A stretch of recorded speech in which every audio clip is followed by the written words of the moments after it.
Sande baranza ize. Haikazi. Sema hiyo ndi draw. Hakuna udotiza. Chiko. Adambama, uyadambama. Adambama. Andambama, ushumpe, adambama. Andambama. Aumuziva nazi. Sana ngandi chitoro tandi usikuda nefoni yangu andambama. Anzi panashi ndiani? Chone zvakuchitika. Anzi panashi ndiani? Andimuzivi. Oyo. It's another day, another dollar. We out here in Zimbabwe. Dara. Mairase. Hello, how's it? Tinofara. So you guys, I'm chilling here in Harare Gardens, you know what I mean? And guys, I'm shocked. All over. I think I'm gonna show you guys. There's couples all over here in Harare Gardens. Couples, mwangu. Long time. Long time no seen. Anyways, zuvambere. Abana kunkumongo. Anyways, I don't want to waste much of the time. My name is Praise Magara. We are here to do the usual job, you know what I mean? My subscribers and the people that are always here, they know what happens here each and every time. You know what I mean? So guys, basically what's going to be happening is some of them they know you, and some of them they don't know you. Okay. Ndini uya. Ndini uya. Wale, basika muziye ndiye uyo. Yo kuti ndinelisa wanu pa message yo. No, what are you missing? Ndikukuudza kuti zvoti. Mira. Unondiclaimer kamira sani. Kana satambodzorerwa. Ndikutati Melissa. Ko Melissa aishanza phone yako. Ndiye muridzi message. Wale sejamangu but message aisi ya. Sejamangu toni. It's not mine. Shata ngotora chokwadi unozaza ropa sha. Kuzaza ropa re. Unorowa, taura chokwadi. Usanjira. Mira toni, go through mangu toni. Mama unaka mkomana, ndiye ngomana oyo. Ush, ndiye ngomana we iro scandal rava bere. Sa ngomongo. Wagwadi, boyere. Andri bro praise. Andika. Yeah, ndofana chiona iso. Juma ndi museko mune new relationship. How is it? Zunguro rumukuzondera mega. Andika. Anyways, ngomongo, doti mutuzoti munonzana. Rekuberekwa ndikataura but rangu chacharo rema streets ndiri kuti 12 tunes. 12 tunes. 1 2 Nema tunes. Okay, 12 ma tunes. Kokuno season. Fadzai. Okay. So bana batina 12 ma tunes na Fadzai, you know what I mean? And ndarafunza kuti you guys how did you meet? Ndakamboita heartbreak. Ngesingatomboite. Ndatowana baby waiziya baby rangoda nemoyo wese nekudini. Tikatonda baby akuti draw waiziya. Aitoti nyora kudai waiziya. Saka ndakazoona manchitsvaga ndikunonzi hanzi mapop balloon ndikati apa ndogona kuwanawo chaiko saka uya hangu handa kumwana pakamera ba ndakazomwana kuseri kwekamera off cameras andika but sezomatoya kudai soka ndikunzwa kufara because we're about to find out again. I mean sorry chimoko but yeah ndine doubt. Oh, okay. Because ndakambo wamborwadziswa. Okay, so it's another day, another dollar. Couples exchanging phones for 60 seconds. We're out here in Harare Gardens, you know what I mean? And yeah. So basically what's gonna be happening here is this gent he once came pa shop pangu. I think takajuma na kupi here. Takajuma na Glenora and then we exchange numbers, and then currently I was not here available in Zimbabwe. I was staying in SA. So I came back and I always put my number. Those who wanna, you know, test layout kuma couples avo ndibate, and then I'll pull up there, you know what I mean? So mfesu ndazongoita zeta zongojumana naye mseko enda akati akachila ne haranga yake, you know what I mean? So we're about to find out kuti sister ni vanotrust munhu wawo here uye face anotrust munhu wake. Face abuda pachena kuti andasi anodhauta munhu wake. So you know what I mean? No kuti anodhauta akarwadziswa ende anoda find out kuti this time ndizo here onyura here ndizo chazvezvo. Ndizo chazvezvo. Andika. Zviri safe. Zvaoma. Zvichaomonoka. Zvinopfava. Suni zvawada kupfava, andika? Zvinogo zvizvaoma, maomerwa nei? Hapana. Okay. Chii chakaita kuti mude munhu wenyu? Ndangomuda zvaari, everything ari cool, yeah. Ari cool. Out of 10 munotrust munhu wenyu zvakaita sei? Ini ndomutrust hangu 10 out of 10. 10 out of 10. Kwenu koma out of 10 munotrust munhu wenyu zvakaita sei? Njamba percentage pakupera kwevideo because last time wakazopa percentage. So wakudhauta. Ma1. Okay guys, masinzukira panapa I think it's a very big problem if there's trust issues relationship, you know what I mean. But yeah, we're about to end of the thing, you know what I mean. We're about to fix the country and see what's popping. Sister, how loyal are you? More loyal I get say. 100%. What makes you cheat? Chingado muzoti ndakuchita munhu andoda chi. Chingada ndichiti andikoze ndinandombochite saka ndifunga kuti ndinga. You don't cheat. Saka funga kuti ungachita. Oh, okay. Chi chingado kuti murambe munhu wenyu. Chingama kuti uyu munhu anchamudo chi. Ndika munhu akandichita. Ndikazvibata. Twatangosiyana zvedu. Saka zviri nani kuchitwa usingazvibatako. Kuti ndisazvibate noti kuti ndizozvibate. Story better kuchitwa kuti. Saka you know kuti varume anochita. Hazvina basa murume anochita. Izvozvo ndozviziva kuti varume anochita but chichitira kure noti kuti padhuze kuti ndokubata. Okay. Hanzi imbwa huru royera kure kuti varoye vasese vazokureverera. Saka ngomongo. Panapa sister, my name is Praise Maka. Onasanda kufunza mimi. Chichiketo murambe munhu wenyu. Yeah, obviously wewe yakadhambwa kani yenye ningia chiti yekutoti daiso voice makona ai nzenzaika nzenzera kule tiri ameno sira ngeri nzenzana nzenzana ameno whatever sa imi out of 10 mungastrust zvakaita sei uyu so far since mauya panapa ma praise andi so far ndida umboti mumbo verify mega kuyo out of 10 uri loyal zvakaita sei ini kandine baby wise ndimewe mwana yes mewe mwana vanongowa mewe mwana saka I shut it. Anyways, it's another day, another dollar. Couples exchange your phones for 6 seconds. We're out here in Harare, Zimbabwe, and we're about to see if this relationship is gonna be over here or if it's gonna continue. You know what I mean? If it's gonna end in tears or enjoy. If it's gonna end on wedding or on funeral, we don't know. Anyways, I don't want to waste much of your time, and I don't want to waste the viewers' time. If you're watching on Facebook, TikTok, YouTube, please make sure you comment, you share, you subscribe, you like, you follow, you do everything, man. You tap. Don't broke a phone. Sister, Sanya, your time said don't go. Muda phone yangu. Yeah, phone yangu. Tangani ya ushu. Oh, okay. It's okay. Don't time the phone yangu come on. It's about to go down, you know what I mean? It's about to go down. Okay. Chinta mzee yangu no. Because usually ndakabata phone yemunhu wanika. I'm having my problems ekuti munhu wanitanga kuda kunyebza kuda ngwara achida kubaya baya phone. I don't know. I just want to hold it this side. Phone yangu manje. Tipe phone. Komana. Kandi ndo wachinisa kana mafoni awo leso. Boys, mafoni ndo amuchi overrate mafoni leso. Ne wangu. Property. Personal property. What do you mean by personal property? Ndiyangu kaifane kubati pane mumwe. But mu relationship do we say mumwe munhu relationship kana kuti kana vanhu muchidana na manyama imwe? Ane kana mudana na manyama imwe? Not pa phone. This is great. Okay, hold this phone here. Anzi. Bata yake tu. Anzi kana shidana na ta nyama imwe but not pa phone. Iyo bata imwe komano wako. It's another day, another dollar. It seems like today, I always tell people kuti kana sino break a relationship andichike sasa. Kuti ndichike sasa nena break a relationship. So we're about to find out if I'm gonna eat pap or if I'm not gonna eat pap. Because the pap pakashata. You know what I mean? So parikupisa ngomo. Andika. So anziye sister without wasting much of the time, I want you to go through your men's phone or I want you to go through your girl's phone. I don't know who wanna start though. Who wanna start? Okay. It's okay. You can start. Open the phone. Then you search WhatsApp. Pin. How is the pin ajo? Check. Oh, it's about to go down. You know what I mean? I'm squishing ngoma. Muri safe. Nda kana vari mai vana zvanombotaura zvi. Abana chekuchika. Mai vana ndi mai vana. Ngango wa mai vana. So my sister, go to WhatsApp search 6. Apa roboda mimi chete. Search news morning after. Nemita mchiti makasearch amo delete mo search amo delete.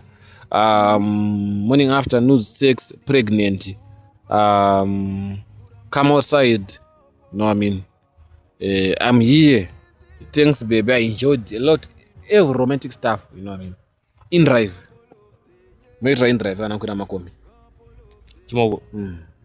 Da, chimoko tochitira magunanzi. Zvingoro better. Ini ndikakwira makombi. Yeah, just say. Waspiro in drive. Yeah, indika makombi. Yokwira in drive. Wadawo. Abana. Everything Facebook, Instagram, TikTok, Skype, Brazers. Kwese. Okay, let me help you. Wamogo ngemstria ziyaswa murukita. Ashina kushata kupusa kana kuti akunonoka. No, sho nongoka kurira kunonzi kuchi. Kunonzi kuchi. Kunoona kwa mtoko ya corner store. Munobva kupi? Kwa Rusapi. Kwa Rusapi. Anzi kwawanda varwe zvodaruka kwa Rusapi. Munozere munonzi amenya kuendeko. Kwa Rusapi kwawanda varwe. Okay. And then Instagram.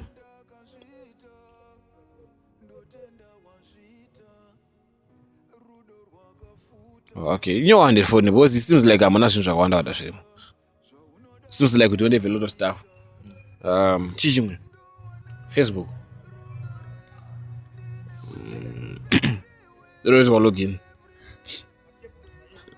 Anyways, funny. Guys, the phone is too dry. It's dry as. Namba kuzikana. Mudzore kana sanya kuzikana. Aiwa ndaona zvose hapana ndatatasa ndimese mau yake. Yeah? Hapana chandawana. Hapana chawana. Hapana charo kutaota. Hapana. Okay. Oh guys. It is as dry as unromanced girl. Okay. Let's save your phone. Okay. So that's a bunny. As dry as unromanced girl, you know what I mean? Yeah. It's dry. Okay, my brother, open the phone. Open the phone. Ma would doubt it. Are you sure you wanna do this? Oh, would Phone yangu ha? Eh? Sekirai ka sama mjingo ita ngavu. Itakujuma ka? Catch Coca-Cola. Go through phone ngoma muna WhatsApp, Instagram, Facebook, Skype, Brazers, Pornhub, XXXN, everywhere. And search. Kuti amuna zvirimo. It's another couple of sessions for 6 seconds. We're about to fix the country and we're about to see if the country is fixable or if it's already fixed. You know what I mean? Ndafunga ndizikuoneka ndakuziziya. Tabata anaka pangoyeka kwa mabodzi. Anga singaziziye kuti yo uchange uripo. Saka uona chi? Aidase? Asati apedzera ndidzosere phone yangu. Ira. Kwenda ukuta rush. Uri kumanyei.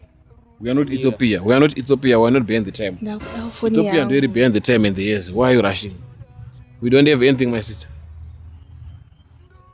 Why is she running? We are not like Ethiopia. We are not behind the time. Why are you rushing? Lemaka nonoka lemaka suru. Ndakuda kuenda kumba. Wadenda kupi? Uona chi? Ndamanya kusecha mfesu. Ndaiziziyo. Ndaiziziyo. Kupi ko futhi? Sande baranza ize. Haikash. Sema yeye draw. Hakuna udotiza. Chiko.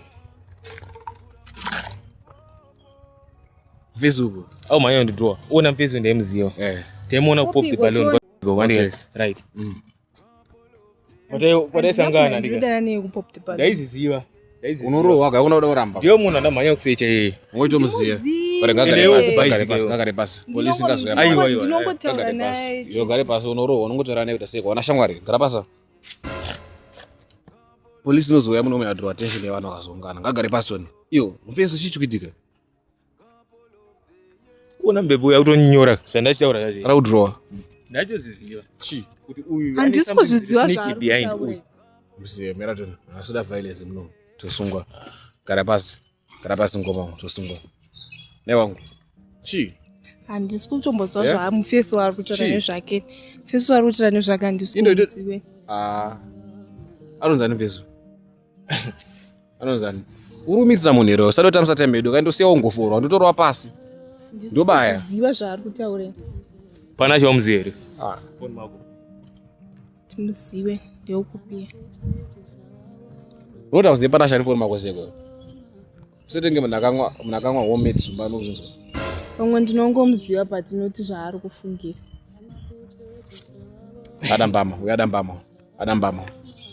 Adambama ushumupe adambama. Aumuziva Saka panashi. ndanga ndichitora kuti handisi kuda nefoni yangu Andambama. zvaakuitika Anzi panashi manje. ndiani? Chiona zvaakuchiitika. Anzi panashi ndiani? Handimuzivi. Bro kakeshi Kage2. Mawoza Kwasara keshi3. Mawoza yana kachiti. Keshi3 ambama. Saka ndambotora kuti foni yangu ndipe foni yangu ndiende kumba. Sewo chandokutadzira chii mu relationship yo. Unotadzirwa. Kubva patatanga relationship andika. I give you everything andika. Zvese. Noita zvinhu zvakawanda andika. You even give like I'm a man. You even bought a your life yo andika. You even bought a mineral water. You don't appreciate when you don't appreciate. Unopoa everything. What's wrong with you? Pe foni yangu ndiende. Ifona achakupe. Unotengera kwenda panashi. Handimuziwe ndio. Nganisa kupe manje. Kana uine nharo ngakwaso kuitora foni yo andika. Yes. Tipo waitora foni yo. Mbate. Ifona ndikumuziva anonzi panashi musaise kamera kusvika waibhaizikewo pandakakuona papop the balloon andika. Tikadii tikasangana andika. Tikaita zvatakaita andika. Right. Iwewe ukataura una phone madezi waya ndika. Ndikakupa phone iwewe andika bata ndikakutengera phone. Iye anchakupe. Thank you. Ndiko makanditengera yaya yangu. Akuze so ndiani. Une matedo dedzi. Iye anchakupe kana yaya yako iwo. Uchiziti yaya yako iwo. Uchizi yaya yako itori. Daro. Nezvamakonzesa saka ndanga singade nefoni yangu nezvamasvika pakukonzesa. Ndachiziya praise uze. Mwana ndachiziya. Ngabva pano. Ibva pano. Ibva pano. Ngabva pano. Ibva pano. Ibva pano. Rwabasi. Kuda dotanga ndagadzisana nemunhu. Ukasana nini uchigasana itoni chigasana itoni. Munhu wako ndipanashe. Panasheka. Unogasana unongani? Unogasana neni? Unongani? Unogasana neni? Unogasana unongani? Munhu wako ndiani? Iye ndibigira. Munhu wako ndipanashe. Enda napanashe. Oize. Yaya kutengera mafoni. Abahambe sekweni. Saka udototi ndiende ndisisina foni. Ndotopera. Zvavharana iwo. Unoshanza landline. Wanogara unoshanda landline. Unoshanda landline. Andishandise zvakasara de. Iwoga. Bye bye my sister. Bye bye Isha. Ibva pavandi we. Ndiwakonzeresa. Move away from people. Wabva nekupiko. Kushokunze. Ogara kushokunze. Kuma newsstands. Bye bye. Mina roto mchukida. Shienda. Wapasi. Those banana tarisire zvezvo. Ndachoziva kuti ukuchita. Wapasi. Baya shamwari we. Bva pavandi we. Yeka. Shienda kachibva pavanhu kana uchiri kudeko. Handiri kuvhiringa kana kudiwa ise. Bozi ndogona kukubhaizira. Zvausingamboziva wandebata. Rwapasi cha. Chingorwa pasi kapromo yako repabliko. Foni yeiko. Zvavharana. Waibata. Nditenda ndisina foni. Ukuenda usina. Wakaimbongewa nawe. Baya. Andio waibata. Baya. Mombe yekuronzera mataswa wakaringanzira shamba. Baya rwapasi. Shidzoka kuno. Yes. Ayaya. Another dollar couples exchange phones for 6 seconds out here in Gardens. Gardens is happening. Kuti vana vanenge vachida tuhurira singatomboitea. Washada, I'm sorry my brother. So guys. Wapasi vanomonitarise. Baya. Wapasi kanisha. So guys, to those who didn't know what happened, first one ndibata. Atisha pull up. Uyapa first gate kuno pa Gardens up. Usvike ndinechi moko changu. Told us uyatichi kuswa kuno. Ndochita live test. I was like, don't worry my G, I will pull up, you know what I mean? But abatika and then I say cha phone ngwana and then awana shawana and dotoro shimeje. Vana ndekupenga. Ndekupenga hantombodi kana kudi. Unaruramba chizungaira uramba baya sha. Utara ni wewe. Vana ndekupenga. What are you going to do there? Iyo shamwari ona kageshi2. Ende ndisangane pachano pakwa ndinga. Ende ndaunoti vana waka tasaone zvaonekwa mfoni. Anapanacho whatever. Ndaitoziziva izvo. Santaurira. Ndaitoziziva bozi vakaita kamajirawo 3 kuningi sandafunga kuti baba ndezvekunakirwa zvekudika but akabva andiprova right bozi ndo yanga irichi ndo baba nesuspect yangu ibaba. So what are you going to do there? Uyu atoramba uyu anofarana uyu ngabaye uyu wakutotsvaka munhu uyu ngabaye ngaruwa pasi uyu Ramopuka. Establish, no Nick. It's another day, another dollar. Couples exchanging votes for 6 seconds. We're out here in Harare Gardens, Harare, Zimbabwe. And the source said what our brothers are going through because of this lady's mabicha, bro. Ines, Canada, the battle, don't number those the screen. Plus 27619643402. Don't text me, you praise. I'm a fan. Praise, yeah, like content. That's rubbish, bro. You read that in comment section. The text actually praise in Dream Komana. Ndirakuya kwauri koko ndine musikana wangu wandira kuti umite loyal test ndo mamessage andopindurira wakanditanga kuti nge munhu akambotya biri rine HIV ndokukata wakakula anyways boom wangu aise tolinga wakutobaiwa 10 aishati bo aishati anyways do what you do best and I'm gonna keep on doing what I'm doing best. My name is Praise Magara. We're out here and we're signing out. Zimbabwe. Couples exchanging phones for 6 seconds. We are fixing the country, bro. We are not playing. You guys, you thought kuti ndaendaga, but I'm back game sana. You know what I mean? Back like I never left. Kana mafuko mchata shuhure. Mo Harare Gardens rame mtambire mo mtosangana shit. You know what I mean? One day is one day. Your days are numbered. Ndakango size la jet yakawakwara. Anyways, thanks so much for your love and support. Praise Magara. Signing out. Ciao.